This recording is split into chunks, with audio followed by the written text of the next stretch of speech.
Hello friends, मैं pharmacist Manish Gupta आज आपसे जिस विषय में बात करूंगा वह डायबिटीज़ से संबंधित टेनाग्लिप्टिन और डाइपेग्लोफ्लोजिन कॉम्बिनेशन की दवा के विषय में बात है।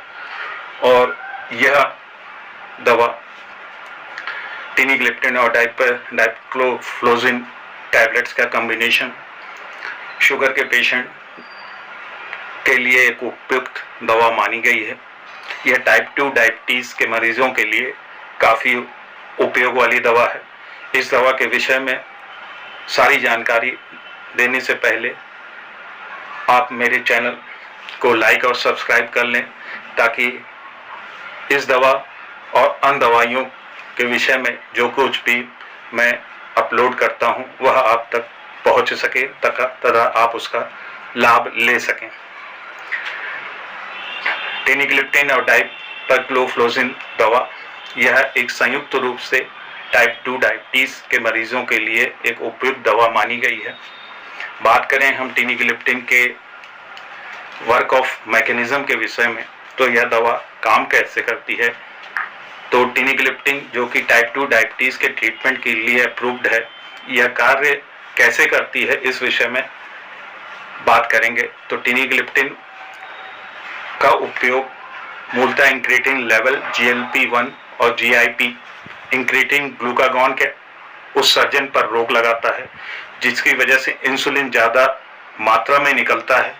साथ साथ में पेट का खाली जल्दी होना उसको कम करती है और ब्लड ग्लूकोज यानी रक्त में घुले हुए ग्लूकोज को कम करती है। टेनाग्लिप्टिन एक DPP-4 अवरोधक है जो हाइपोग्लिसीमिया और वजन बढ़ने के कम से कम संभावनाओं के साथ अच्छा परिणाम का उपयोग वर्तमान में उन मामलों में किया जाता है जो आहार नियंत्रण और व्यायाम और सल्फेनिल यूरिया और थाइलेजोलिडोन श्रेणी की दवाओं के संयोजन के बाद भी शुगर कंट्रोल उतना कुछ पेशेंट में नहीं कर पाते। वयस्कों में टेनाग्लिप्टिन को प्रतिदिन 20 मिलीग्राम की खुराक मौखिक रूप में दिया जाता है, जिसे प्रतिदिन 40 मिलीग्राम तक बढ़ाया गया। हम इसके फार्माकोकाइनेटिक्स की तो थोड़ा सा यह जटिल है, लेकिन मेरा बता देना यहाँ पर आवश्यक है कि टेनाग्लिप्टिन 1 घंटा तथा और टी हाफ 18.9 घंटे तथा प्लाज्मा DPP-4 गतिविधि में अधिकतम 89.7% अवरोध में 2 घंटे के भीतर देखा गया और 24 घंटे में 60% से अधिक बना रहा।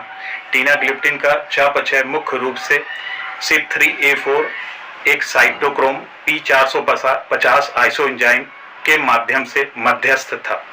यह एक जटिल चीजें हैं, लेकिन क्योंकि इसके फार्माकोकाइनेटिक्स के विषय में व्यक्ति को जानकारी होनी चाहिए कि यह कार्य कैसे करता है और किस तरीके से इस दवा को लेने के उपरांत हमारे शरीर में कौन कौन से तत्व इस दवा के चयापचय या मेटाबॉलिज्म में, जिसको कहें मेटाबॉलिज्म, या कैसे यह शरीर से बाहर होता है। अब हम बात करेंगे दूसरे सॉल्ट की, डाइपेग्लोफ्लोजिन, जो पहला नोवल सोडियम ग्लूकोज को ट्रांसपोर्टर SGLT2 अवरोधक है, जिसे टाइप 2 मधुमेह के उपचार के लिए अनुमोदित है।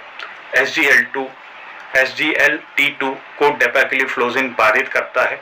डाइपेग्लोफ्लोजिन गुर्दे के फिल्टर किए गए ग्लूकोज के पुनः अवशोषण को रोकता है, मूत्र में ग्लूकोज उत्सर्जन को बढ़ाता है और रक्त में रक्त शर्करा के स्तर को कम करता है। अलग अलग ब्रांड्स जिस नाम से इस प्रोडक्ट्स को बनाते हैं वह जीटा डी, दूसरा Doxiga T, smart Dopa T, Dopadex TG, पांचवा डोजोविन टी, छठवां डोपाडेक्स XTG, ऐसे कई ब्रांड नाम से यह दवाइयां आती हैं। अब हम बात करेंगे इसके डोजेस के विषय में। तो टाइप 2 डायबिटीज में डाइपेग्लोफ्लोजिन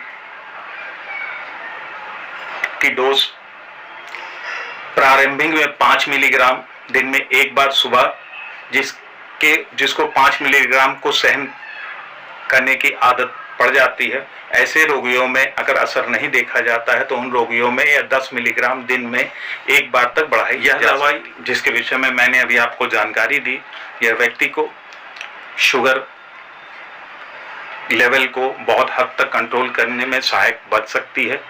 और इन दवाइयों का उपयोग आप स्वतः ना करें, इसको एक चिकित्सक की देखरेख में ही और उससे सलाह लेने के उपरांत ही इन दवाइयों का उपयोग करें, क्योंकि सेल्फ मेडिकेशन आपके लिए नुकसानदेह हो सकती है। इसलिए क्योंकि चिकित्सक आपके सारी स्थितियों को स्टडी करने के बाद आपके को डोजेज अलग अलग निर्धारित करेगा।